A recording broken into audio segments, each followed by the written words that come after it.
PPG dalam jabatan kategori 1 tahun 2022 dari Universitas Negeri Surabaya. Hari ini, Rabu 5 Oktober tahun 2022, saya akan melaksanakan praktik pembelajaran untuk uji kinerja pada kelas 8 materi zat aditif, submateri pewarna, pemanis, dan pengawet di SMP Negeri 1 Taranu, Kecamatan Taranu, Kabupaten Sumbawa, Nusa Tenggara Barat. Kepada Bapak dosen pembimbing dan guru pembimbing, saya mohon saran dan masukannya untuk perbaikan proses pembelajaran saya ke depannya. Demikian, selamat menikmati video pembelajaran yang saya lakukan. Assalamualaikum warahmatullahi wabarakatuh. Assalamualaikum warahmatullahi wabarakatuh. Waalaikumsalam warahmatullahi wabarakatuh. Bagaimana kabarnya hari ini anak-anak? Alhamdulillah baik. Sehat semuanya ya? Sehat.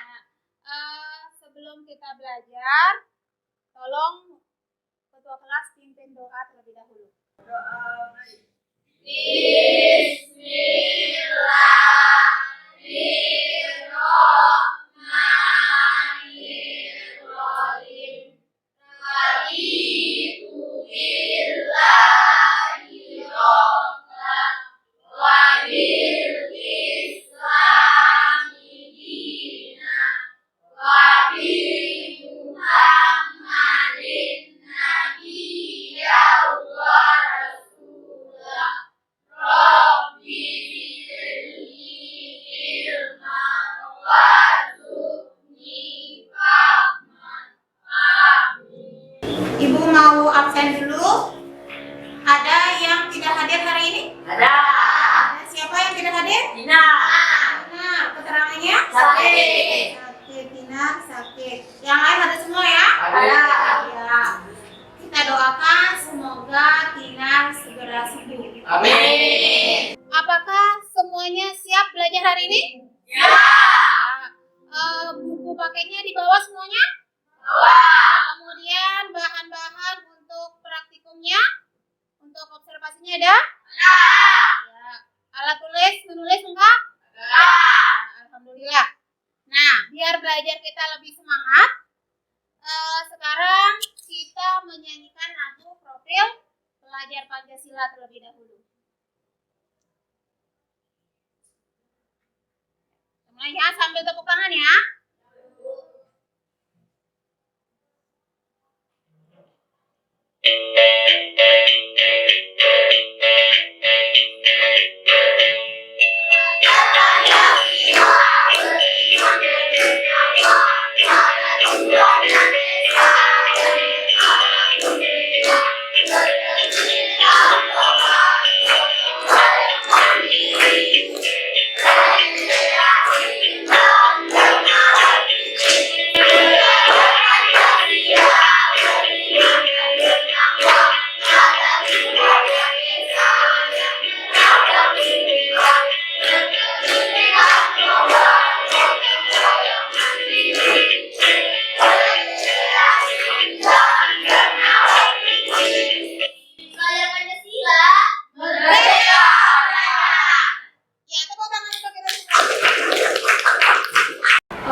Instan. Contohnya mie instan. Mengapa mie instan dikatakan tidak sehat? Karena makanan berlemak. Betul sekali, karena banyak mengandung Penyedap. Adapun tujuan pembelajaran kita hari ini, yang pertama melalui kegiatan literasi dan observasi, peserta didik mengidentifikasi zat aditif. Nah, pada kesempatan kali ini ada 3 yang akan kita pelajari ya, yaitu pewarna, pemanis, dan pengawet pada makanan dan minuman dengan tepat. Yang kedua, melalui kegiatan literasi dan kajian LKPD, peserta didik dapat membandingkan zat aditif alami dan zat aditif buatan pada makanan dan minuman kemasan dengan tepat. Yang ketiga, melalui kegiatan literasi, peserta didik dapat menganalisis dampak penggunaan pewarna, pemanis, dan pengawet buatan secara berlebihan terhadap kesehatan. Yang kelima, melalui kegiatan observasi, peserta didik dapat mengidentifikasi pewarna, pemanis, dan pengawet buatan pada makanan dan minuman dalam kemasan. Kemudian yang selanjutnya, melalui kajian LKPD, peserta didik dapat membuat menu makanan yang menggunakan bahan tambahan alami atau zat aditif alami. Kemudian selanjutnya kegiatan yang akan kita lakukan pada hari ini ada 4. Yang pertama adalah literasi. Kegiatan literasi ini nanti bisa dengan kalian membaca dari buku paket, dari buku siswa, kemudian nanti juga ibu akan membagikan handout, kemudian ada juga jurnal tentang zat aditif. Kemudian yang kedua adalah kegiatan observasi. Jadi nanti ini makanan yang kalian bawa ini nanti kalian akan melakukan observasi terhadap zat aditif yang ada pada makanan kemasan ini nanti. Yang ketiga adalah diskusi. Nanti ibu akan membagikan LKPD untuk tiap kelompok. Di situ nanti ada beberapa pertanyaan yang harus didiskusikan dengan teman satu kelompoknya. Kemudian yang keempat, setelah diskusi, kalian akan melakukan presentasi hasil observasi dan hasil diskusi. Itu kegiatan pembelajaran yang akan kita lakukan. Kemudian penilaian, ibu melakukan 3 macam penilaian. Seperti yang ada di layar ya. Yang pertama ada penilaian pengetahuan. Nah, penilaian pengetahuan ini nanti ada 2. Ada yang di awal atau pre-test. Jadi sebelum kegiatan ini nanti ibu akan melakukan tes dulu. Kemudian nanti di akhir pembelajaran juga kita akan melakukan penilaian berupa post-test. Nah, penilaian yang kedua adalah penilaian keterampilan dan yang ketiga penilaian sikap.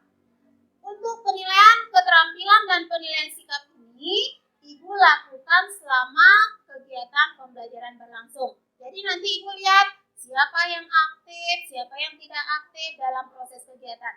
Paham anak-anaknya? Ya. Seperti yang ibu jelaskan tadi, sekarang kita akan melakukan pretest atau penilaian awal. Ibu akan kirim ke WA group. Ya, sudah masuk? Sudah. Silakan dikerjakan, waktunya 5 menit dari sekarang. Ya, silakan.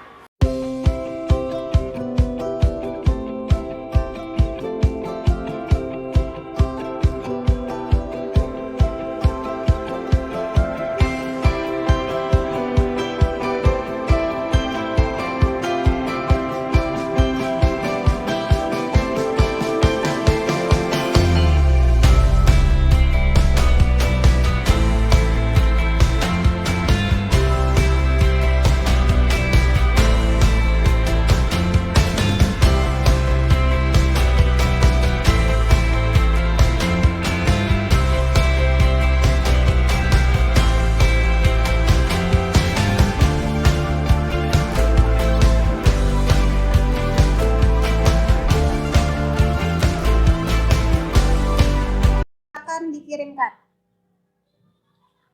Ya, klik ada kirim di bawahnya ya. Sudah semuanya? Sudah. Kalau sudah, tolong HP-nya disimpan lagi.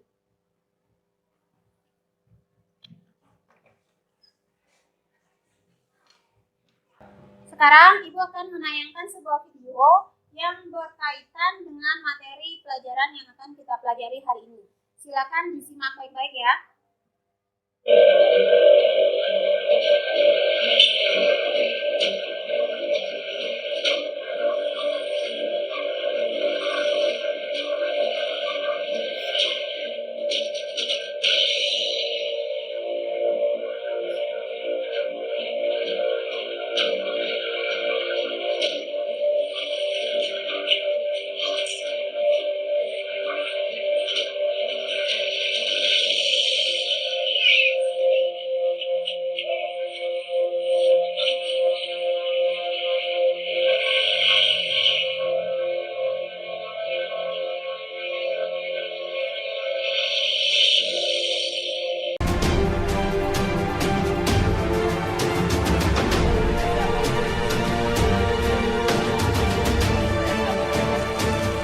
Pada saat hamil, seorang ibu harus benar-benar menjaga konsumsi makanannya, harus mengkonsumsi berbagai jenis makanan beragam, bergizi, lengkap nutrisinya, dan menjauhkan zat-zat yang berbahaya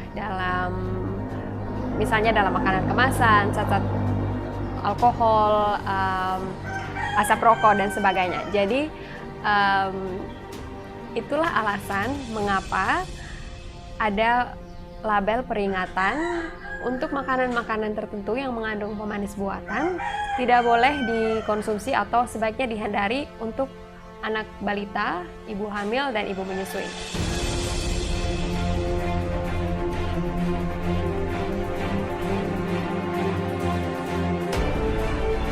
Beberapa penelitian sudah mengkonfirmasi adanya hubungan erat antara konsumsi pemanis buatan secara berkala, secara jangka panjang, dengan kejadian beberapa penyakit seperti gangguan saraf, gangguan otak, depresi, kelahiran prematur, bahkan kanker. Setelah kalian melihat video tadi atau tayangan tadi, siapa yang bisa membuat rumusan masalah atau pertanyaan? Saya, Bu. Ya, silakan Lesti. Zat apakah yang terkandung di dalam makanan dan minuman kemasan yang berbahaya bagi kesehatan? Ya, bagus. Kemudian yang kedua, Alex, silakan Alex. Apa akibat jika kita terus mengkonsumsi zat aditif secara terus-menerus? Ada lagi? Ya, Sofina, silakan. Bagaimana caranya agar kita terhindar dari penyakit yang diakibatkan oleh zat aditif pada makanan? Iya. Ada 3 pertanyaan yang telah disampaikan oleh teman kalian tadi. Nah, dan pertanyaan itu Ibu simpan dulu.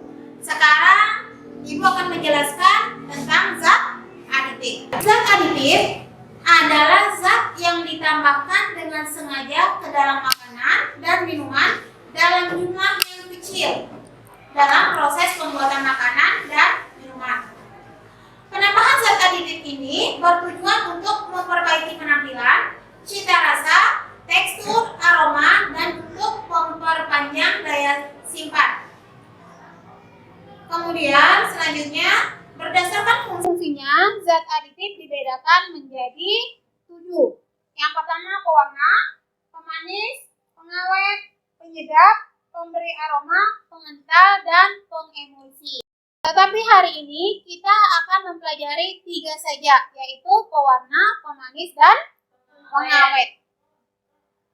Yang pertama, berdasarkan asalnya, zat aditif dibedakan menjadi 2 macam.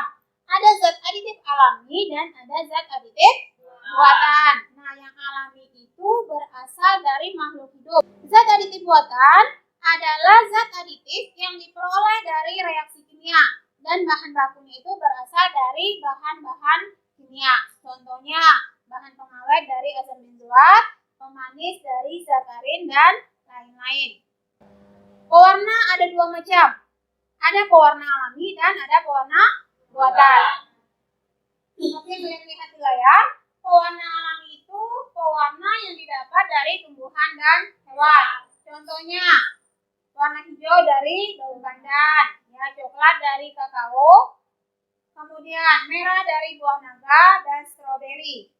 Nah, pewarna alami ini dia tidak akan menimbulkan efek samping bagi kesehatan bila dikonsumsi, walaupun misalnya dikonsumsi dalam jumlah yang banyak. Selanjutnya pewarna buatan.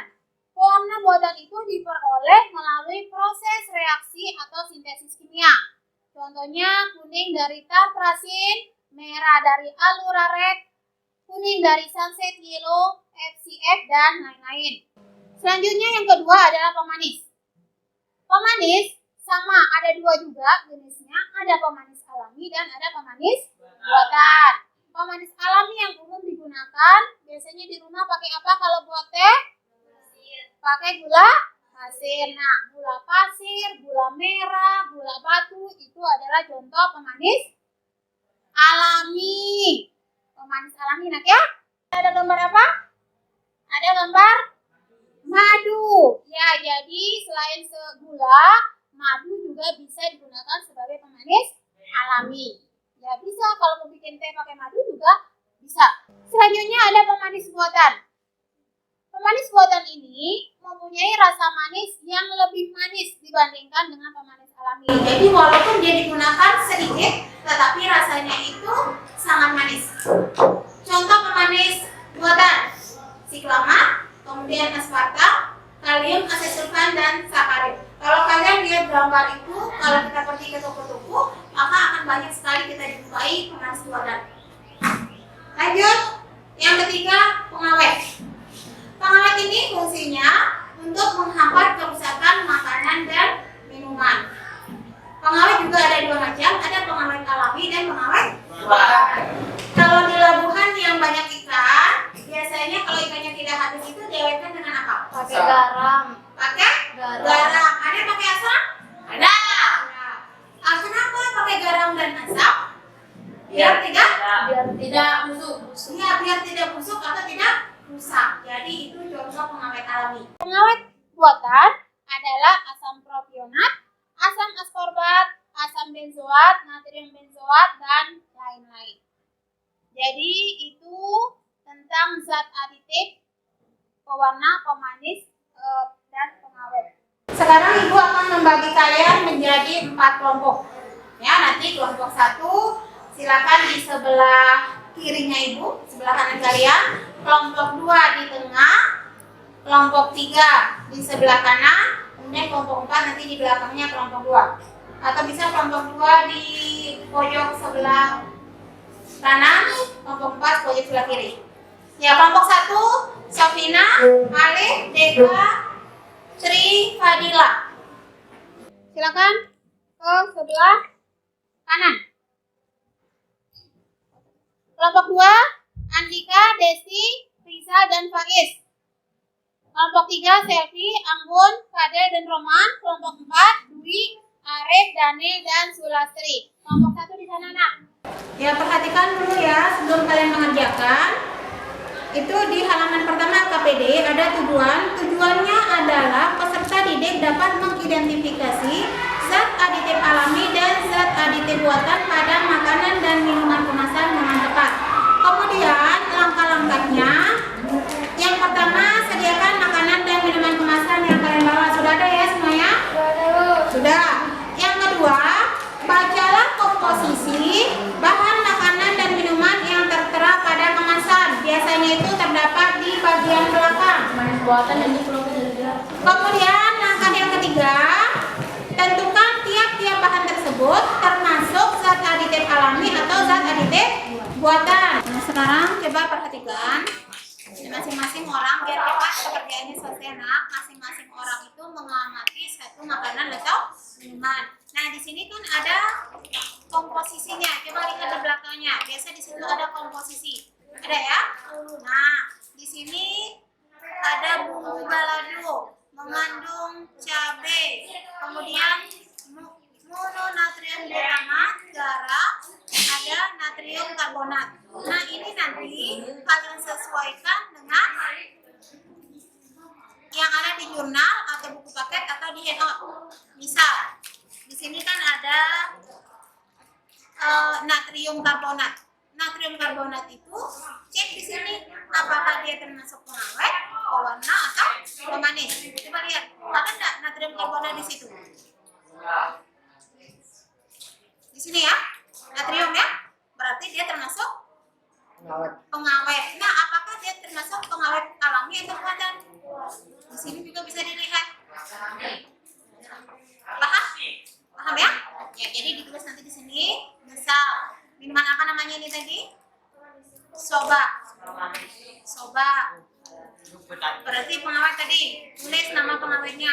namanya? Natrium. Natrium apa tadi? Natrium karbonat. Masuk di pengawet. Taruh di dalam kurung. Kalau alami tulis A, kalau buatan tulis B. Paham ya? Silakan dikerjakan.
Bagaimana? Sudah selesai semuanya? Sudah.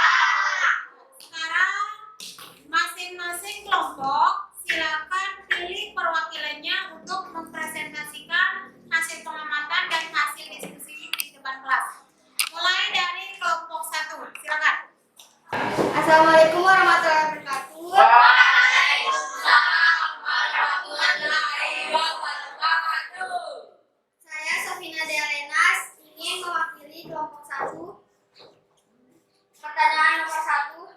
Berdasarkan hasil observasi zat adiktif, apakah yang terdapat di dalam makanan dan minuman kemasan termasuk zat adiktif alami atau buatan? Jawabannya warna biru nipis, coklat, susu bubuk, sintetik apel, bumbu balado, dan jeli bubuk. Pemanis, tartrazin, garam, gula, sukralosa, bawang merah, dan glikosida. Pengawet, tartrazin, dekrosa, enzim, natrium, monomatium, dan natrium. Zat adiktif yang terdapat di dalam makanan dan minuman merupakan zat adiktif dan buatan. Soal kedua, jelaskan manfaat zat adiktif yang kamu jumpai di dalam makanan dan minuman kemasan yang kamu amati. Jawabannya, zat adiktif buatan dapat mengawetkan makanan dalam jangka lama. Zat adiktif alami bermanfaat untuk memberikan rasa pesan pada makanan. Demikianlah presentasi yang sudah disampaikan oleh teman kalian kelompok 1. Silakan beri aplaus dulu. Mungkin ada pertanyaan untuk kelompok 1? Ya, silakan Roman. Mengapa kebanyakan makanan dan minuman kemasan menggunakan pewarna buatan? Jawabannya adalah karena berwarna buatan mudah didapatkan dan mudah digunakan. Ada jawaban lain dari teman kelompoknya Sofina dari kelompok 1? Ya, silakan Alek. Ya, contohnya kalau tepuk tangan untuk kelompok 1. Jadi pewarna alami itu agak susah digunakan ya, Anggun. Kalau misalnya kita membuat nasi kuning menggunakan kunyit, jadi prosesnya agak lama. Kunyitnya diparut dulu, kemudian diremas dulu, baru ditaruh di nasinya atau di berasnya. Jadi agak ribet penggunaan pewarna alami, sehingga orang-orang itu lebih suka menggunakan pewarna buatan, terutama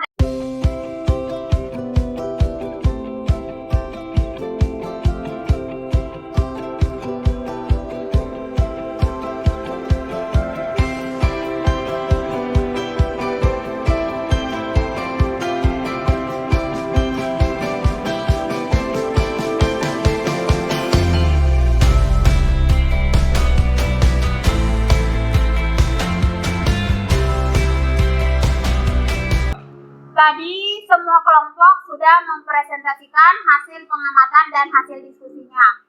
Nah, sekarang siapa yang bisa membuat kesimpulan dari hasil pengamatan dan hasil diskusi? Saya, Bu. Yang Bu, silakan. Kesimpulannya adalah penambahan zat adiktif buatan pada makanan dan minuman kemasan dapat menyebabkan gangguan dan penyakit pada tubuh jika dikonsumsi dalam jumlah yang banyak. Untuk menghindari hal tersebut, maka sebaiknya kita mengonsumsi makanan dan minuman yang sehat, yaitu yang mengandung pewarna, pemanis, dan pengawet alami. Ya, tepuk tangan untuk Anggun.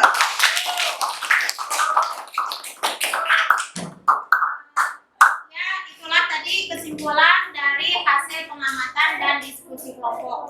Nah, sekarang siapa yang bisa membuat kesimpulan dari seluruh kegiatan dari awal pembelajaran sampai akhir pembelajaran? Kita buat kesimpulannya secara bersama-sama. Zat apakah yang ditambahkan pada makanan agar penampilannya lebih menarik, kemudian menambah cita rasa, dan agar bisa bertahan lebih lama? Zat adiktif. Zat adiktif. Zat adiktif itu ada berapa macam? 3. Ada 3. Warna, pemanis, dan kemudian pewarna itu ada berapa macam? 3. 2. Ada warna apa? Alami. Pengawet juga ada pengawet alami dan pengawet buatan. Kemudian pemanis ada 2. pemanis alami dan Pemanis pemanis buatan. Nah, kemudian bagaimana dampaknya kalau kita terlalu banyak mengkonsumsi zat adiktif? Dapat berbahaya bagi kesehatan. Ya, dapat berbahaya bagi kesehatan. Betul sekali, terutama pada sistem pencernaan. Baiklah anak-anak, itulah pembelajaran yang telah kita lakukan hari ini. Seperti janji Ibu tadi di awal, Ibu akan memberikan hadiah atau reward kepada 3 orang yang hari ini aktif sekali dalam proses pembelajaran. Yang pertama, Anggun, tepuk tangan untuk Anggun. Untuk hari ini, Ibu akan memberikan hadiah berupa pena atau pulpen kepada ketiga orang teman kalian. Jangan dilihat dari harganya, tetapi ini buktinya bahwa mereka pada hari ini sudah aktif dalam kegiatan pembelajaran. Ya. Ya, terima kasih, tepuk tangan untuk. Sekarang Ibu akan melakukan post test, jadi silakan HP-nya dikeluarkan lagi. Ibu akan kirim soalnya. Ya, sudah.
kasih kepada ketua kelas. Ibu harap apa yang kita pelajari hari ini bisa bermanfaat, terutama untuk diri kita sendiri dan juga bagi orang-orang yang ada di sekitar kita. Ya, hari ini Ibu cukupkan. Assalamualaikum warahmatullahi wabarakatuh. Waalaikumsalam.